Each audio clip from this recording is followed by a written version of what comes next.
नमस्कार दोस्तों, मैं हूं आस्था। आप सभी का स्वागत है हमारे चैनल ज्ञान कैप्सूल आस्था में। दोस्तों, आज मैं आपको एक ऐसे प्रेमी जोड़े की कहानी सुनाने वाली हूं जिनमें एक प्रेमी जो अपना शीश कटने के बाद 180 मील का सफर तय करता है सिर्फ अपनी प्रेमिका को दिया हुआ वचन निभाने के लिए। दूसरी ओर एक प्रेमिका जिसके प्रियतम के प्राण लेने के लिए मृत्यु को भी 3 दिन का इंतजार करना पड़ा और उन्होंने अपने प्रेमी के साथ जलती हुई चिता में प्रवेश कर लिया। तो हम बात कर रहे हैं वीर कल्लाजी राठौड़ और राजकुमारी कृष्ण कंवर की प्रेम कथा के बारे में। वीर कल्लाजी राठौड़ की बुआ थी भक्त शिरोमणि मीराबाई। वे जयमल राठौड़ मेड़तिया के भतीजे थे। उनके पिताजी का नाम था आस सिंह और माता का नाम था श्वेत कुंवर। वीर कल्लाजी अस्त्र शस्त्र में निपुण थे। उन्हें औषधियों का भी अच्छा ज्ञान था। उन्हें योग की शिक्षा योगी भैरवनाथ से प्राप्त हुई थी। उन्हें महाराणा उदय सिंह ने रंढालपुर की जागीर का जागीरदार बनाया था। वीर कल्लाजी का विवाह शिवगढ़ के राजा कृष्ण दास की पुत्री कृष्ण कुंवर के साथ तय हुआ था। जब वीर कल्लाजी कृष्ण कुंवर के साथ विवाह करने शिवगढ़ बारात लेकर पहुंचे तो अचानक दूत संदेश लेकर आया कि अकबर ने चित्तौड़ पर हमला कर दिया है और कल्लाजी को चित्तौड़ पहुंचना है। वीर पुरुष तो अपनी पूरी उम्र ही युद्ध के आह्वान का इंतजार ही करते हैं। युद्ध का संदेश सुनते ही कल्लाजी चित्तौड़ प्रस्थान करने के लिए तैयार हो गए। लेकिन चित्तौड़ निकलने से पहले उनके मन में अपनी होने वाली अर्धांगिनी राजकुमारी कृष्ण कंवर का विचार आया। उन्होंने कृष्ण कुंवर से मिलकर अपने मन की बात उन्हें बताने का निश्चय किया। लेकिन पुराने रीति रिवाजों के अनुसार विवाह से पूर्व वर वधू का मिलना निषेध था। इसलिए बीच में एक पर्दा लगाया गया जिसकी एक ओर कृष्ण कुंवर तो दूसरी ओर कल्लाजी राठौड़ थे। कल्लाजी ने राजकुमारी कृष्ण कंवर से कहा कि मैंने अभी तक आपको देखा भी नहीं है, आपके और मेरे फेरे भी नहीं हुए हैं, आप अभी तक कुंवारी हैं, इसलिए यदि मैं वीर गति को प्राप्त हो जाऊं तो आप विवाह कर लेना। राजकुमारी कृष्ण कंवर ने कहा, मैं एक आर्य कन्या हूँ और आर्य कन्या जीवन में एक ही बार जीवन साथी का चुनाव करती है।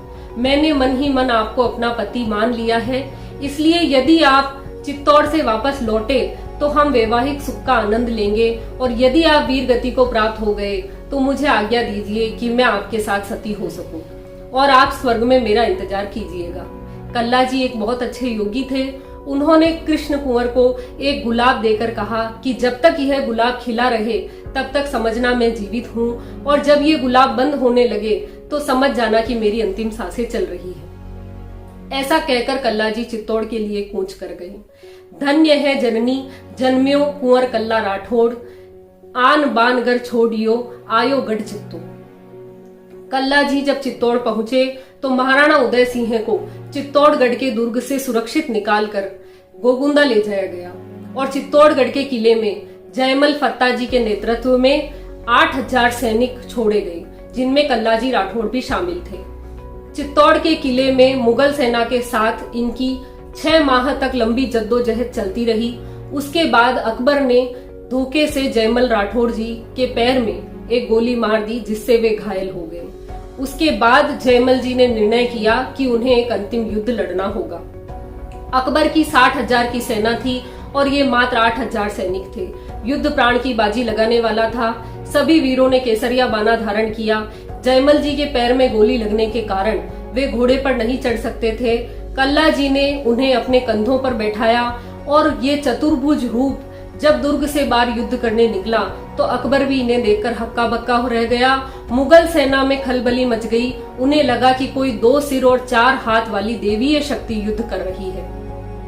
वीर कल्ला राठौड़ और जयमल जी मेड़तिया बहादुरी से युद्ध करते हुए आगे बढ़ते जा रहे थे। तभी भैरव पोल के निकट पहुंचते ही उनके शीश धड़ से अलग होकर गिर गए। वीर कल्ला राठौड़ को राजकुमारी को दिया हुआ अपना वचन याद था। उनका धड़ बिना शीश के ही राजकुमारी की ओर बढ़ने लगा। उधर गुलाब को बंद होता देख राजकुमारी समझ गई कि कल्लाजी का अंतिम समय निकट है और उनको उनके साथ सती होना था।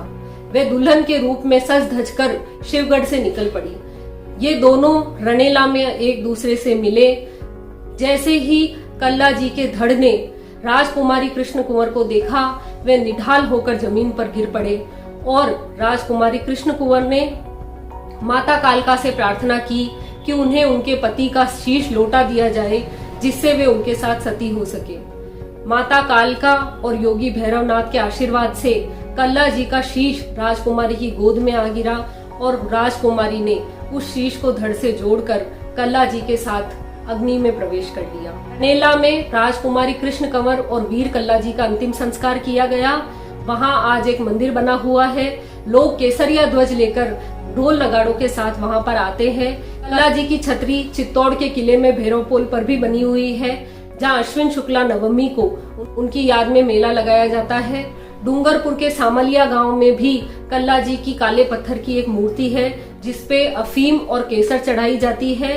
कल्ला जी को अस्त्र शस्त्र का, औषधियों का और योग का अच्छा ज्ञान था, इसलिए उनके दरबार में मानसिक रोगी, विषैले जीव जंतुओं द्वारा काटे गए मनुष्य और पशु सभी उपचार के लिए आते हैं और उन्हें काफी राहत वहां से मिलती है। तो यह थी वीर कल्ला जी राठौड़ और राजकुमारी कृष्ण कंवर की प्रेम कथा। हमें आशा है आपको यह अच्छी लगी होगी। अगर आपको यह अच्छी लगी तो वीडियो को लाइक कीजिए, शेयर कीजिए और चैनल को सब्सक्राइब कीजिए। धन्यवाद।